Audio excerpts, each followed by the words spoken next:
This is a story of love so powerful it shook the very foundations of an empire, and a choice so terrible it would echo through the ages. They say that when the desert winds blow across the ruins of the old palace, you can still hear her voice calling his name. Long ago in the golden age of Kush, when the kingdom stretched from the first cataract to the heart of Nubia, there ruled a king whose power was matched only by his pride.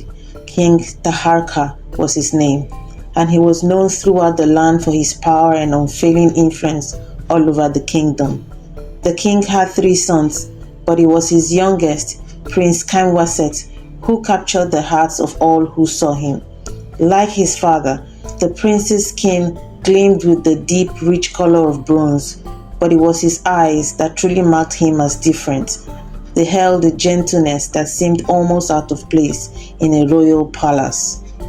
The palace of Kush was a marvel to behold, built from sandstone that glowed amber in the morning light. But for all its beauty, the palace was a place of rigid rules and ancient traditions.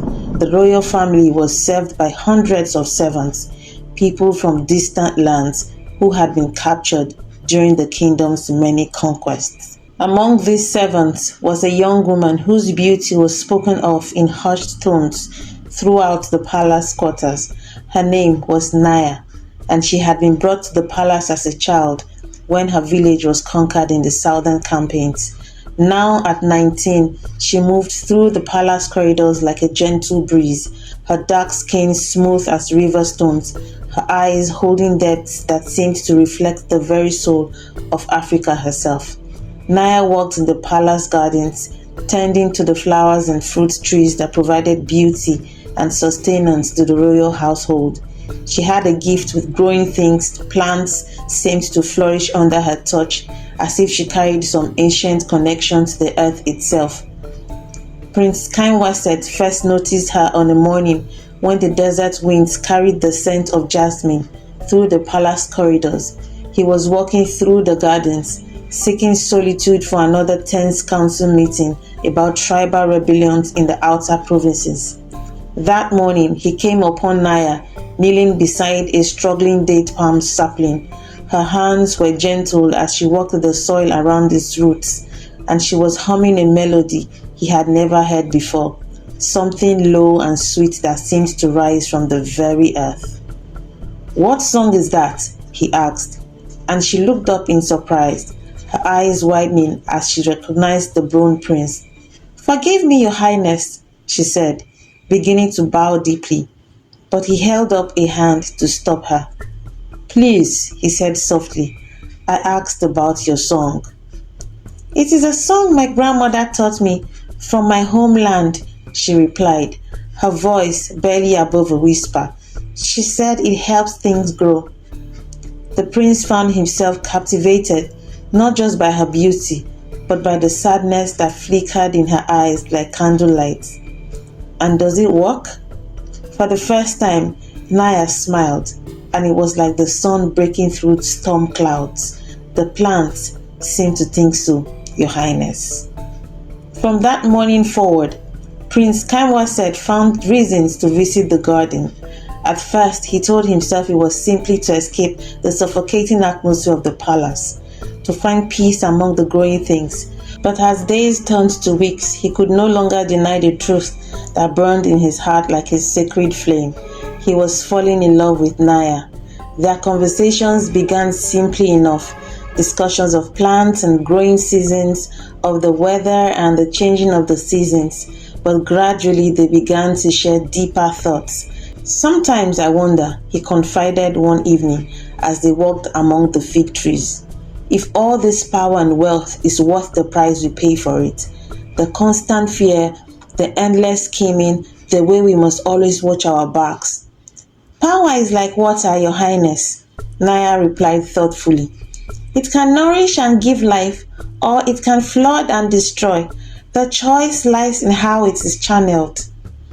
The prince found himself more and more drawn to her wisdom, to the way she saw beauty and possibility, even in the darkest circumstances. When she spoke of her dreams, simple dreams of freedom, of a small plot of land where she could grow her own garden, of children who would know the stories of their ancestors.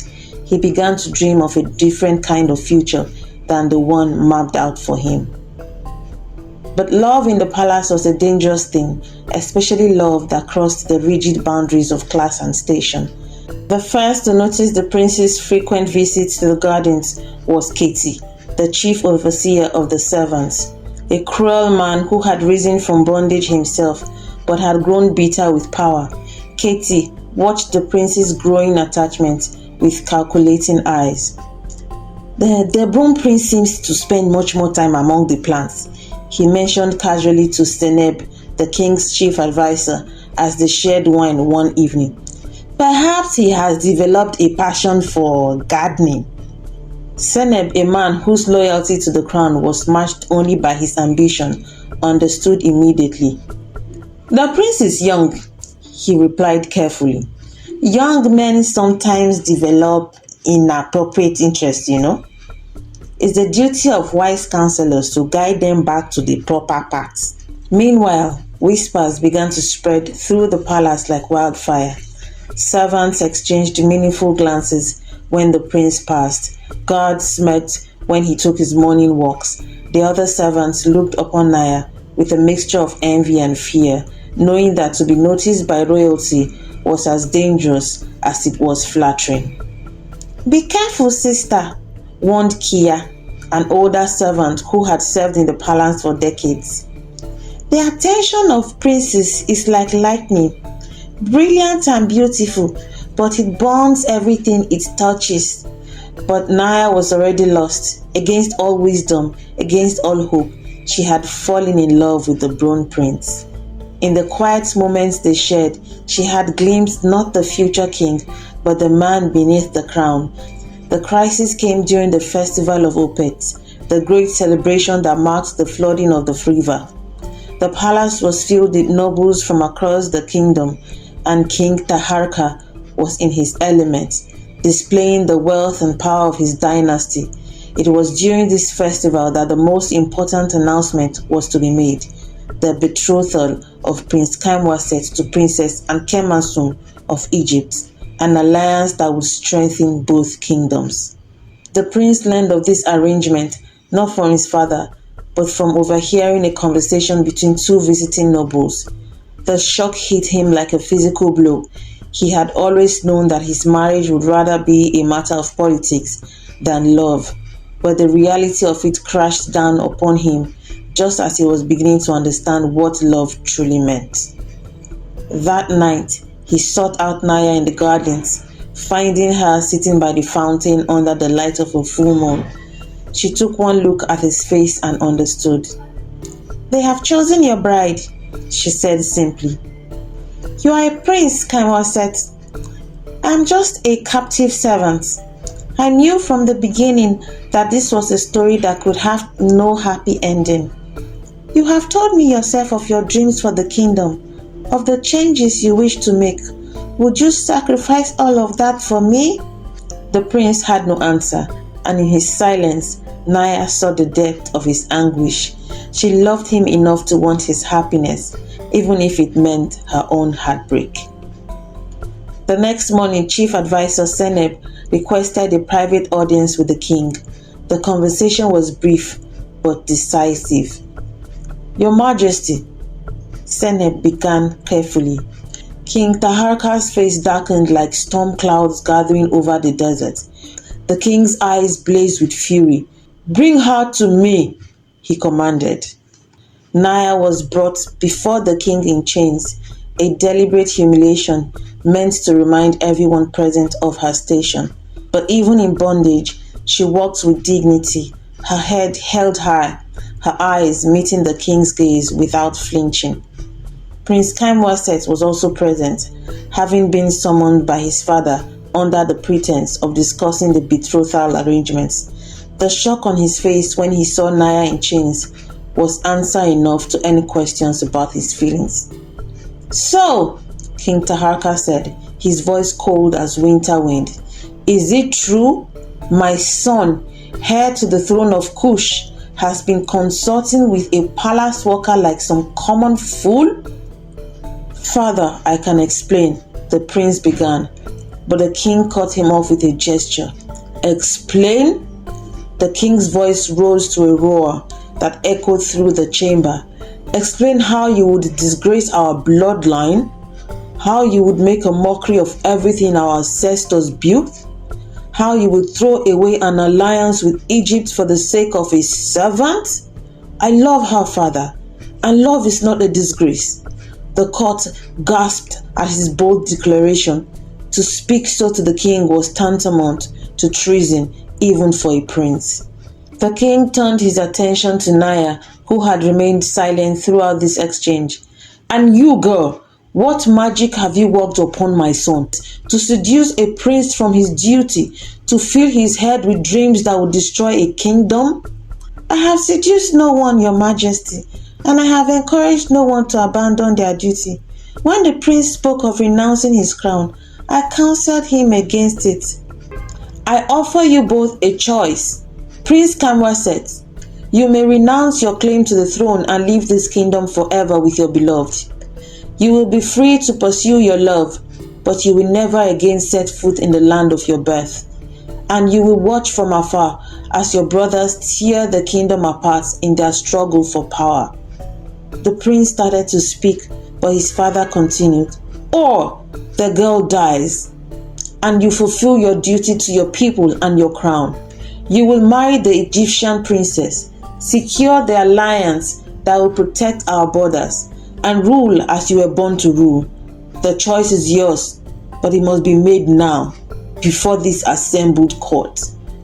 The silence that followed was deafening.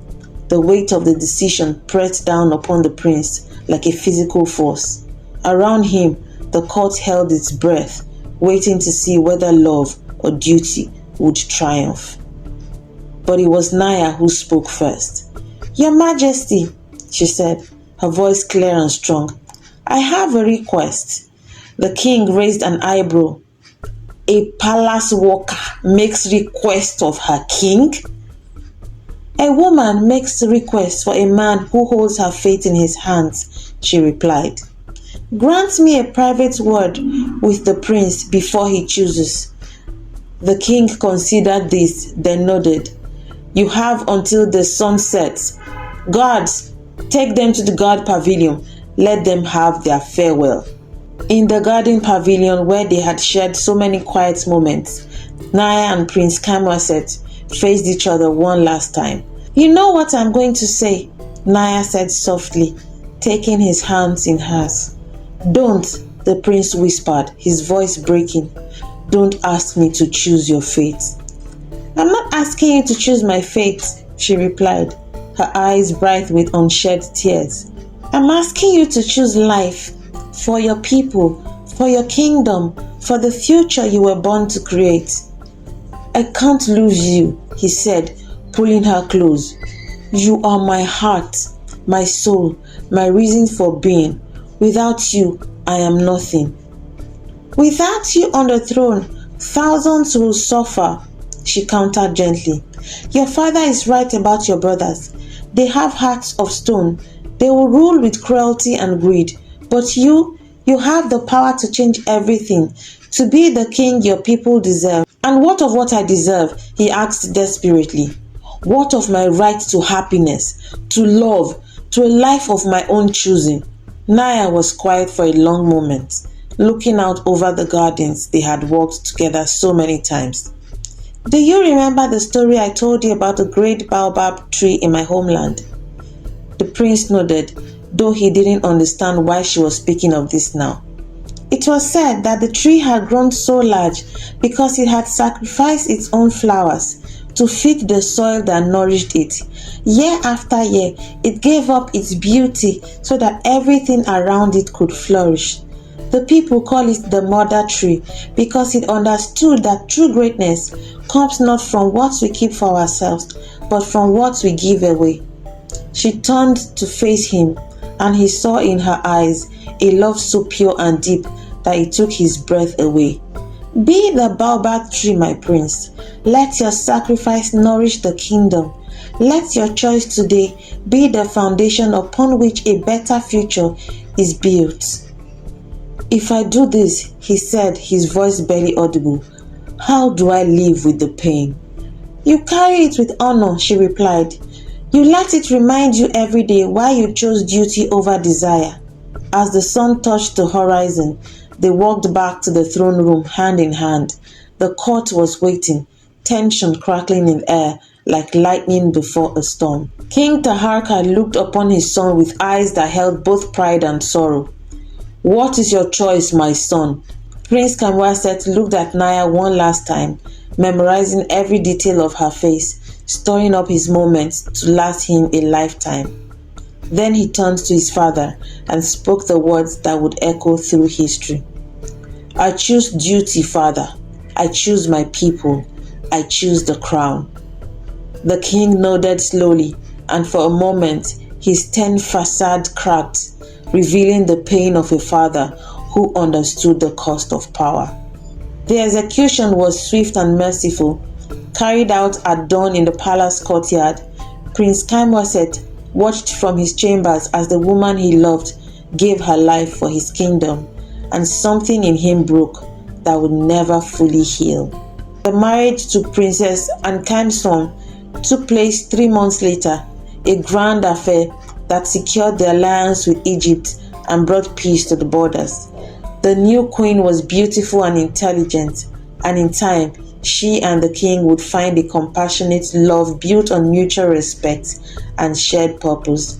But those who knew the king well noticed the changes in him. He was gentler with his subjects, more just in his judgments, more concerned with the welfare of the common people. He established schools and hospitals, protected the weak from exploitation, and ruled with a wisdom that became legendary through the known world. And sometimes in the early morning hours, he could be found walking alone in the palace gardens, where the plants grew with unusual abundance, as if blessed by some unseen hand. The story of the Bronze Prince and the Seventh Girl has been told for generations, passed down from grandmother to grandchild, from storyteller to eager listener. But what does it teach us? We who live in a different time, in a different world.